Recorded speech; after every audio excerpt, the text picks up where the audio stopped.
लोकसभा के मानसून सत्र की समाप्ति के बाद सांसद बृजमोहन अग्रवाल शनिवार को रायपुर वापस लौटे। इस दौरान स्वामी विवेकानंद एयरपोर्ट पर पत्रकारों से बात करते हुए उन्होंने क्या कुछ कहा, आइए देखते हैं इस खबर में। ये आपने रेलवे पे जब सवाल किया तो कांग्रेस कह रही कि केवल सवाल करने से नहीं होता, लेकर के आए हैं वहाँ। ऐसा है कि कांग्रेस ने तो अपने शासन में कुछ नहीं दिया, हमने जो सवाल किया है उसका रिजल्ट आएगा और छत्तीसगढ़ को बहुत कुछ मिलेगा। अभी 7,000 करोड़ रुपए मिला है।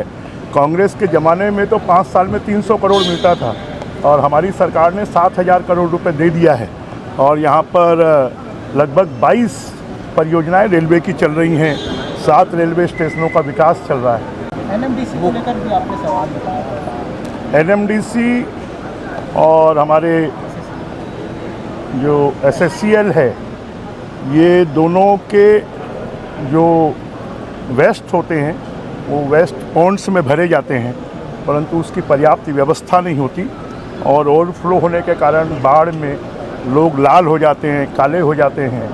और साथ में जो माइंस खोदते हैं, उस माइंस को जो माइंस खोदना बंद हो जाता है उसका रिक्लेमेशन होना चाहिए कि उसको पुरानी स्थिति में लाना चाहिए।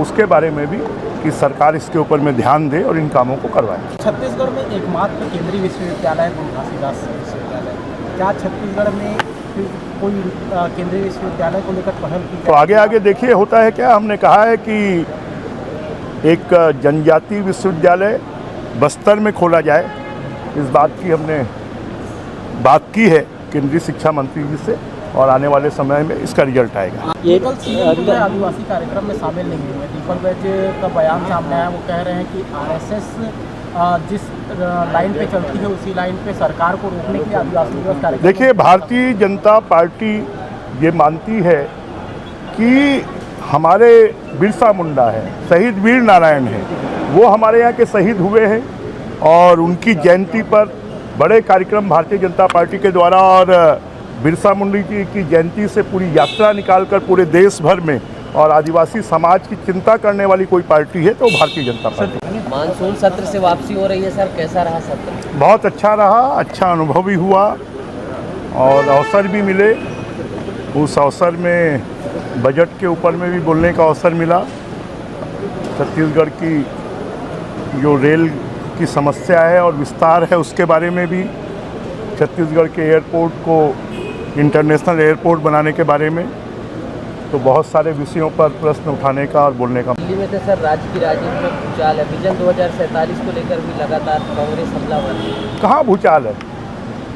भूचाल तो अभी दिल्ली में चल रहा है कि विपक्ष और कांग्रेस परेशान है और उसी की बी टीम यहाँ पर काम कर रही है। अब उसको तो लग रहा है कि नेतृत्व कौन करेगा, बैज करेंगे कि लकमा करेंगे कि भूपेश करेंगे कि टीएस सिंहदेव करेंगे, तो आपस में उनकी जो लड़ाई है और वही भूचाल जो है। मोहला मानपुर में 4 नक्सली पकड़ाए हैं, उसमें से एक जो है वो भूपेश बघेल के पिताजी के सलाहकार रहे हैं, जो वो भी उस हम लोग तो पहले से कहते रहे हैं कि कांग्रेस नक्सलियों के साथ में मिली हुई है और उसका प्रमाण ये मिल गया है। ये एक बात उन्होंने और कही थी, पदों पर भर्ती अटकी हुई है, आपने मुझे लगता है अभी तो 6 ही महीना हुआ, आप इंतजार करो, सरकार निर्णय करेगी और युवाओं के भविष्य को बनाएगी और जल्द से जल्द उसके ऊपर में निर्णय करेगी।